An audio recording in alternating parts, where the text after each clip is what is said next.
My name's Ed Piskor. I'm Jim Rugg. We're going to continue our Image X month coverage, but first a couple plugs. What you got, Jimmy? I am plugging my Street Angel Deadliest Girl Alive book. This is my collection of Image comics. We're doing Image X month. There you go. Big advertisement for them right on the back. But it's 240 pages, full color comics, ninja on a skateboard. This is the perfect comic for you or somebody you want to buy a graphic novel for this holiday season.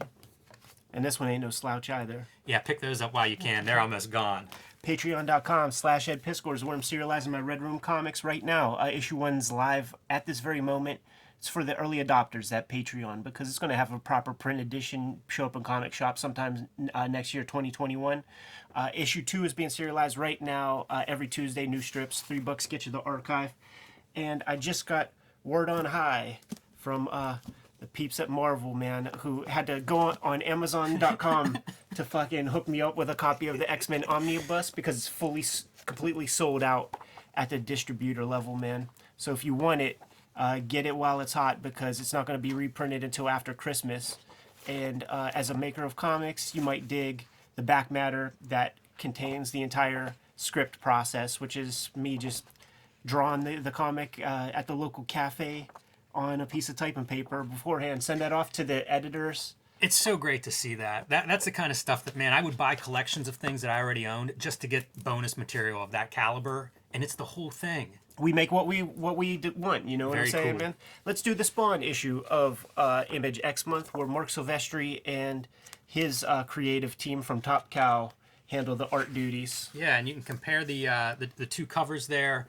I guess Silvestri comes up with this cover composition first because you see McFarlane after Mark, but same composition and totally different. And we start with the color. You know, I've been talking about the different color and lettering and stuff and these little variations that everybody has their own teams that put their books together, the technical part. We're going to see some real variation in coloring between Steve Oliff handling like Cyberforce McFarlane art and Silvestri's color choice. And it starts on the cover. You know, I think that magenta cover certainly pops a little bit more. I don't mind the color on the Spawn 25 cover, but if you see which one's on the rack, to me, there's no question which one stands out. That Spawn head looks severe on that thing, man. He looks very diseased. Yeah. Very sick. Really gross. 5 years in hell will do that to a person. All right, guys, if you're uninitiated to the Spawn comic, one thing that you should absolutely know, because this is part of Spawn canon, written by Todd McFarlane. One thing that you absolutely need to know is you'll never get anything worthwhile whenever you see these three faces. There's never anything that really matters, so don't fear all those words. You could just bypass that. But we can start with color commentary here. And also, how do they use these logos? I'm shocked that they're able to use those trademarked logos on page 1. But note how they're like the same color as the background, which might be how they get away with using them, is at a glance you don't even notice that they're there. Yeah.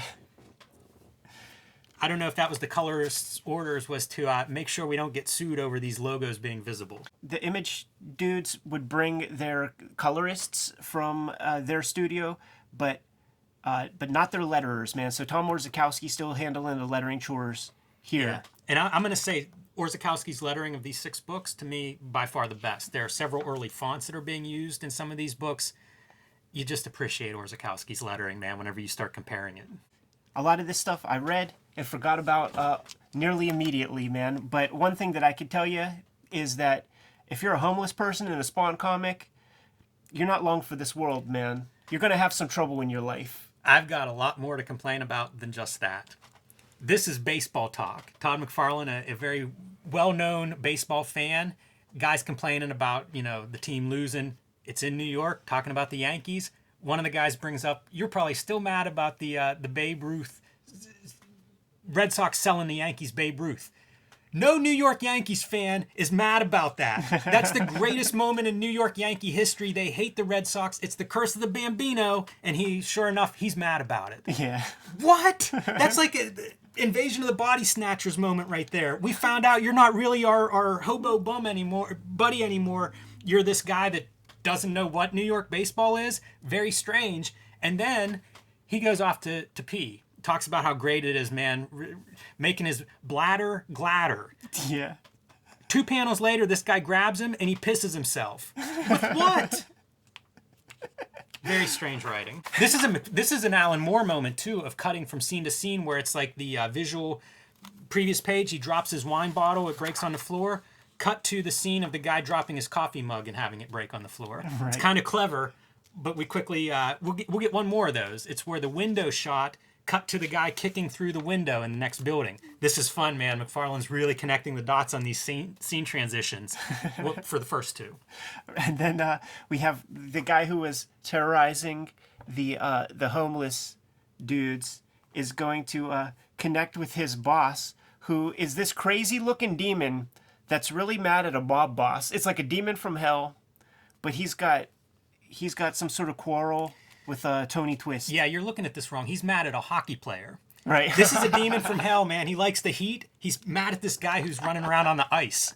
It makes a lot more sense if you read it that way.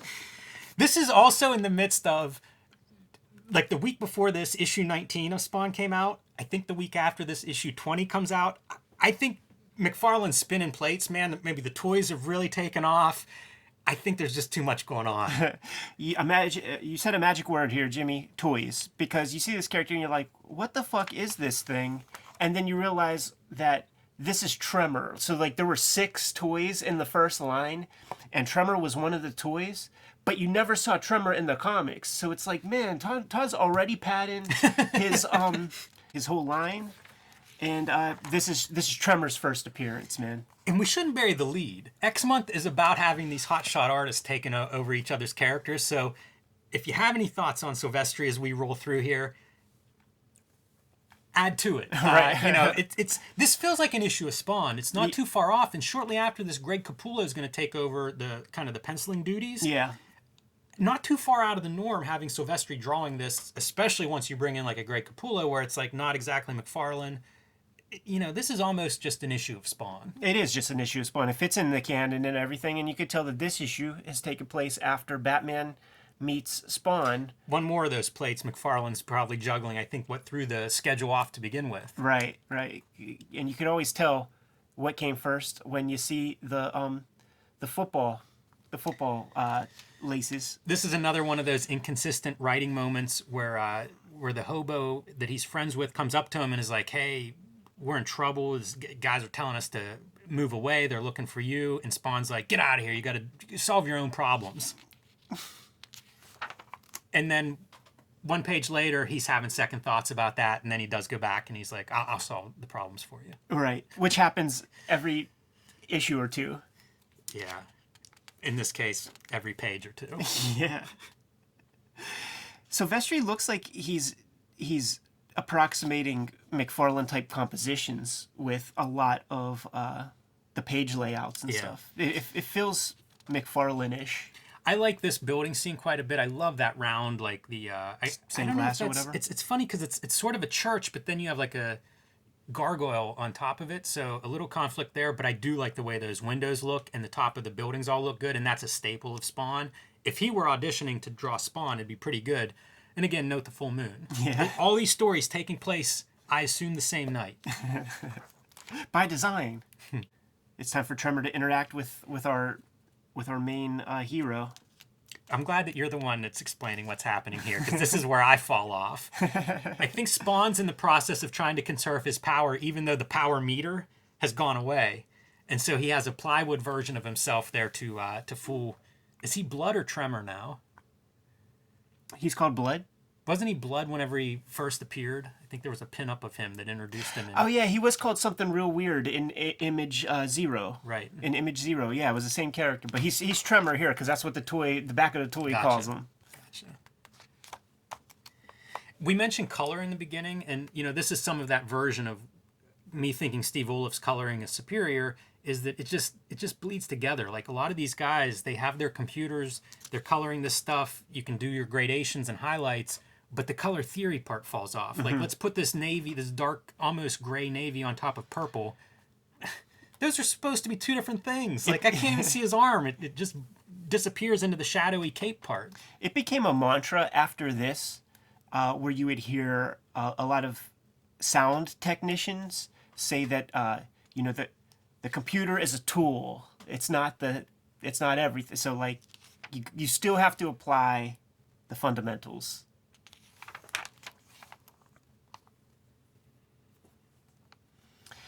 And one of the things, like with the Tremor toy, is he could shoot that fist.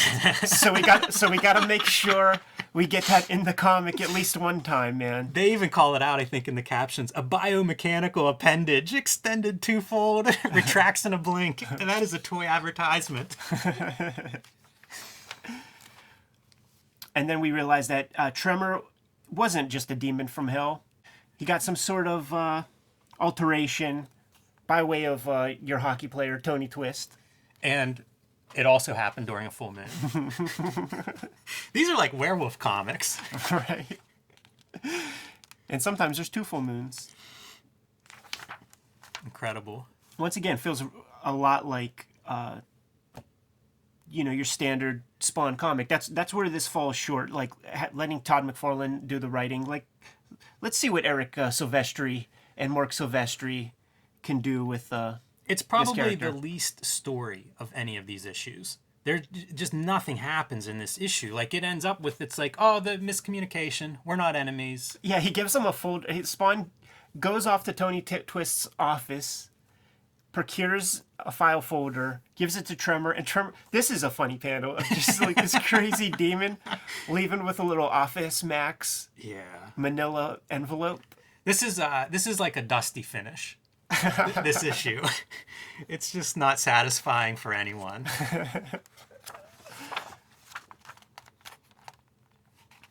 And making a big production about the whole weird sequence of numbering for Spawn at this time. And yeah.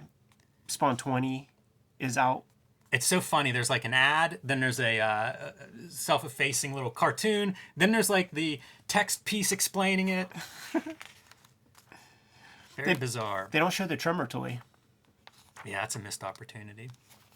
You got to have the toy ad tie-in. This is the issue. Right. I always like this. Yeah, that was always fun. In the back of the Spawn comics.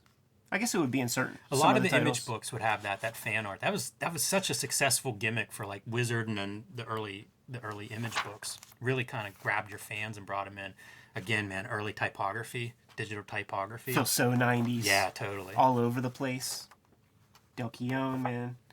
At the first Pittsburgh Comic Con, probably around this year, Todd came to town with the Spawn mobile. Wow, I did not go to that the first one. Con. Yeah, I think '95 must have been my first one. Yeah. That would have been a big get, Todd McFarlane there. It was huge, yeah, and but I think even the second year was Stan Lee, so they really shot for the fences. First go around really solidified it. Anyhow, man, Jimmy, what do you say? We get out of here? Yeah, that's all I have. All right, Kayfabers, like, follow, subscribe to the YouTube channel, hit the bell. We'll notify you when the next vids are available. Octobriana is in stores. Street Angels in stores. Plain Jane's is in stores right now. Man, those are the Jim's books. Get them before Christmas. Patreon.com/Ed Piscors, where I'm serializing my Red Room comics. Also, the X-Men Grand Design Omnibus is sold out at the distributor level, man. So the books that are in stores right now are the only ones that are in existence until sometime next year. What else, Jimmy? Subscribe to the Cartoonist Kayfabe e-newsletter at the links below this video. I hear more and more about people that miss things that we post because of social media algorithms. So sign up for that newsletter so that you will not miss anything that we do. You can also pick up Cartoonist Kayfabe t-shirts and merchandise at the links below this video. And you can find all the links to our social media, including the Cartoonist Kayfabe Instagram, where we post all kinds of art that we find in our research.